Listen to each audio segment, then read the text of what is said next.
Buen día, el día de hoy voy a realizar una telecapacitación con el tema Diagnóstico de injuria renal aguda en niños. Soy Martín Alexander Anco Jiménez, residente de pediatría del Instituto Nacional de Salud del Niño. Soy médico cirujano egresado de la Universidad Andina Néstor Cáceres Velázquez. La injuria renal aguda en niños es una patología muy importante. A veces, cuando el daño es muy sutil, solo puede causar pequeñas alteraciones hidroelectrolíticas, pero en sus formas más graves puede requerir incluso llegar a una terapia de reemplazo renal. Así que es un grave problema mundial esta patología. Usualmente, en la mayoría de casos, se dan en pacientes hospitalizados y usualmente se da porque presentan alguna comorbilidad, alguna patología.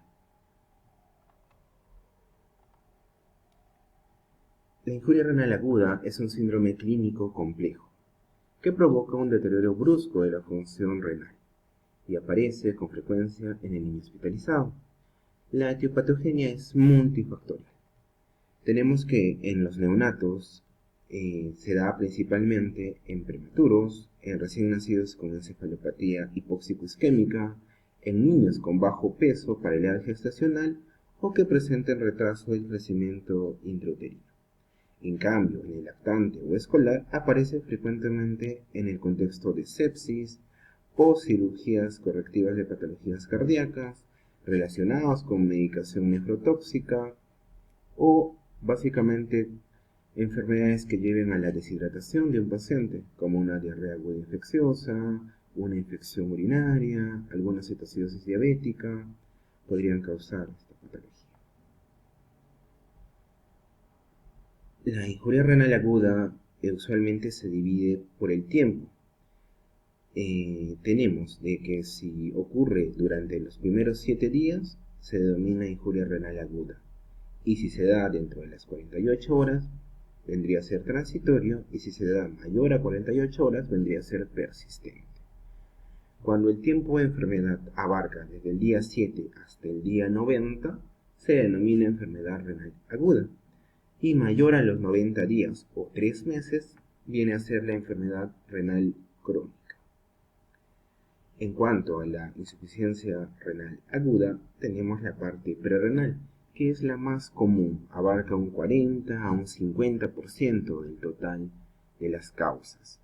Usualmente se da por deflexión del volumen, en casos de deshidratación, hemorragia, shock, diabetes mellitus, diabetes insípida, también por decremento de la función cardíaca, como tenemos en la insuficiencia cardíaca. También tenemos por vasodilatación periférica, como en casos de sepsis, anafilaxia, uso de antihipertensivos, principalmente. Por otra parte, tenemos la injuria renal aguda renal. Usualmente esto se da por daño en la estructura del parénquima mismo, que lo producen. Usualmente está producido la necrosis tubular aguda, que se da por una isquemia renal prolongada, por el uso de drogas nefrotóxicas, por la mioglobinuria, por la hemoglobinuria, por una falla multiorgánica, por una sepsis. También tenemos acá las microangiopatías trombóticas. Y dentro de glomerulonefritis, la principal causa es la glomerulonefritis postinfecciosa, dentro de la cual la principal viene a ser producida por el estreptococo después de 2 a 4 semanas usualmente. Y por último, como menos cantidad de frecuencia, tenemos la injuria renal aguda porrenal. Dentro de estas tenemos básicamente por malformaciones congénitas. La principal causa vendría a ser las valvas uretrales posteriores. También tenemos problemas funcionales, como la vejiga neurogénica, la vejiga disfuncional, o que hay alguna obstrucción en la salida de la vejiga o los uréteres. En cuanto al diagnóstico, primero tenemos que encontrar en el paciente una elevación de los productos nitrogenados. Hablamos de la urea, la creatinina. Tenemos que si la creatinina es menor a 0.3 a la creatinina previamente, quiere decir que no ha habido un cambio significativo. Probablemente sea una enfermedad renal crónica. Por el otro lado, tenemos que si hay un aumento de la creatinina mayor a 0.3 en comparación a la previa normal, nos ponemos en el diagnóstico de una injuria renal aguda. Aquí podemos tomar primero una ecografía. En la ecografía, si encontramos una vía dilatada o una vía estrecha, podríamos clasificarlo como una injuria renal aguda de tipo obstructivo, que vendría a ser la posrenal. Luego busquemos factores prerrenales. Si los presenta y el paciente mejora con el tratamiento, por ejemplo una deshidratación, un paciente que tenga una diarrea aguda infecciosa, si mejora con el tratamiento de hidratación con cristaloides, pondríamos que es una injuria renal aguda prerrenal. Pero en cambio, si no mejora con el tratamiento y se sigue dando el daño renal, tenemos que van a aparecer datos de enfermedad glomerular, datos de enfermedad vascular e intersticial. En el examen de orina aparecen depósitos de cristales y esto se engloba básicamente en la necrosis tubular aguda, que sería la injuria renal propiamente dicha.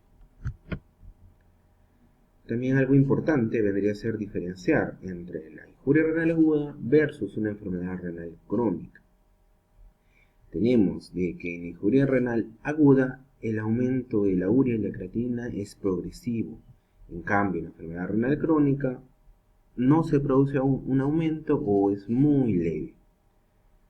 Luego tenemos antecedentes positivos de injuria renal aguda, que el paciente haya tenido glomerulonefritis postestreptocócica, por ejemplo.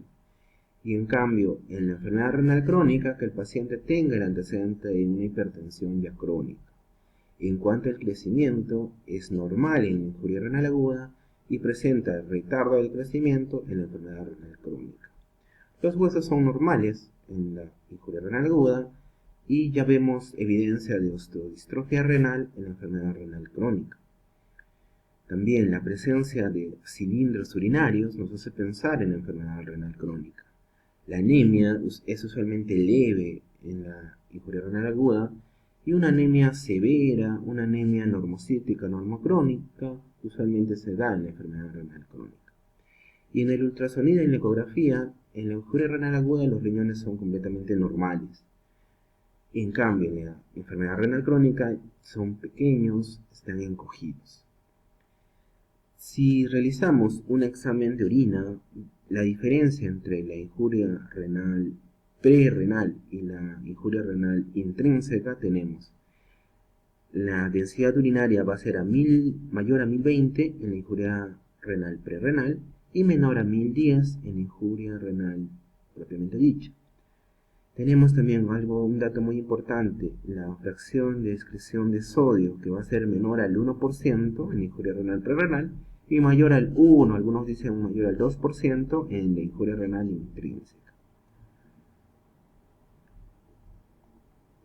A lo largo del tiempo ha habido muchas clasificaciones de injuria renal aguda. La primera que se desarrolló fue a través del rifle, que se estableció en el año 2004. Y tuvo una adaptación en el año 2007, el cual lo presento acá. También tenemos que hubo una clasificación en la KIN del 2007, que presenta una ligera variación que ya acá pone el aumento de la creatinina de 0.3. Y el que actualmente utilizamos vendría a ser el del código 2012.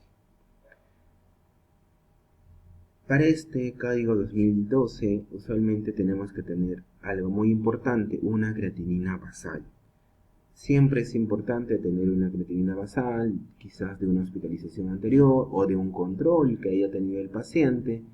Si no se llega a tener esa creatinina basal, para hacer una comparación, tenemos que estimarla. Y tenemos acá una fórmula para estimar una creatinina basal, que vendría a ser la talla del paciente en centímetros, lo multiplicamos por 0.004 y eso nos va a dar una creatinina basal estimada.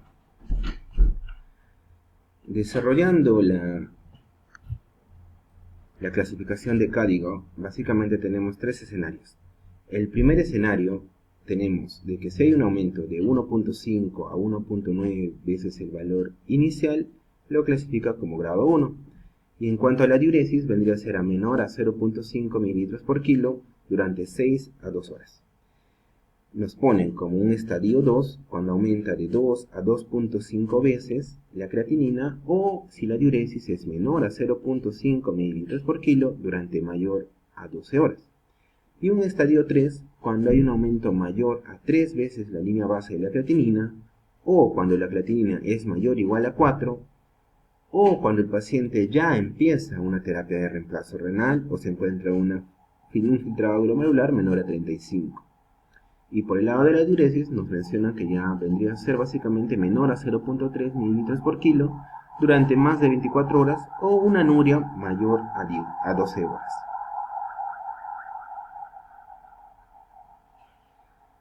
También se ha desarrollado la angina renal, un índice.